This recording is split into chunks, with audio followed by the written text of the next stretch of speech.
venit pregătiți de festival, da? Bun, păi... Ia uite ce de bani pe aici pe jos. Dați-mi voie să vă întreb, dacă bateți până aici, ce scrie aici? 3, 2, 1 și... Ok, ok, au venit și colegii mei aici. Dacă vă mai aduceți aminte de trupa Simplu, bine să aplaude cine știe, n-a poftit. Au trecut ceva ani. Suntem foarte bucuroși că astăzi aici cu Marius facem acest moment special pentru voi. Și dați-mi voi așa ușor, ușor să invit în scenă, dacă îmi permiteți, pe colegii mei pe care, nu știu, i-ați mai văzut, nu i-ați mai văzut, i-ați mai auzit. Nu știu. Hai să vedem, ia! Ia! Ia! Piticu! Aplauze pentru Piticu! Taz! Francesco! Francesco! Dați-mi voie, dați-mi o secundă, mă! O secundă! Ia să vedem cum te mâine în sus! Ești gata? Ia, ia, ia! Ce ești eu? Hai! Am văzut o pescată, de ce n-ai mers la ea? Așteaptă puțin, spune ce să te facă așa frumos. Te-ai îndrăgostit cu ta și tu mi-ai revenit. Fiecare noapte aș vrea să o am aproape, să o țin în brațe și să-ți spun ce simt. Soarele răsare, pierdut în pijamare, mi-ai iubit. 1, 2, 3 și... Și mi-a fost de ajuns. Am sărit-o din inima, mi-am adus. La-la-la-la-la-la. Și mă simt fericit, că ea orice mi-a dorit. Aici ție face nimeni, îi spune ce să fie. Urmează prima rundă, același concurs, într-o secundă. Nu e de ajuns, dar dragostea cu ea să pară să adun. Eu am să fac până asta, ar fi ceva rău. Mă domnesc cu asta. Fiecare noapte aș vrea să o am aproape, să o țin în brațe și să-i spun ce simt. Soarele răsare, adorat, pijamare, la și 1, 2, 3 și... O secundă și mi-a fost de ajuns. Am sărit-o din inima, mi-am adus. Și mă simt fericit, că ea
și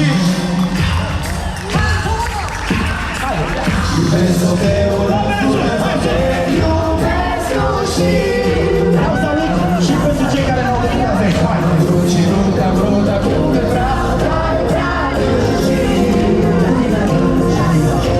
Și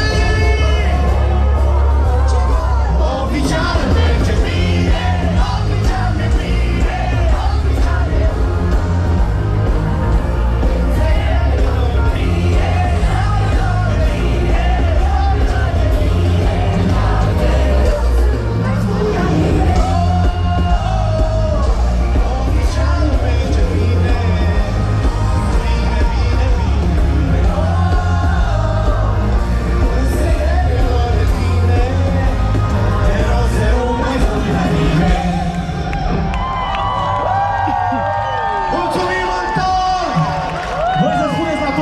ce am fost în seara asta aici. Aplauze pentru Marius Boca! Aplauze pentru trupa Simplu! Oații! Shift! Și Anda Adam! Și fiica mea Maria, care e cel mai mare fan. No disrespect. Thank you! Mulțumim! Mulțumim mult de tot! Aveți o seară killer!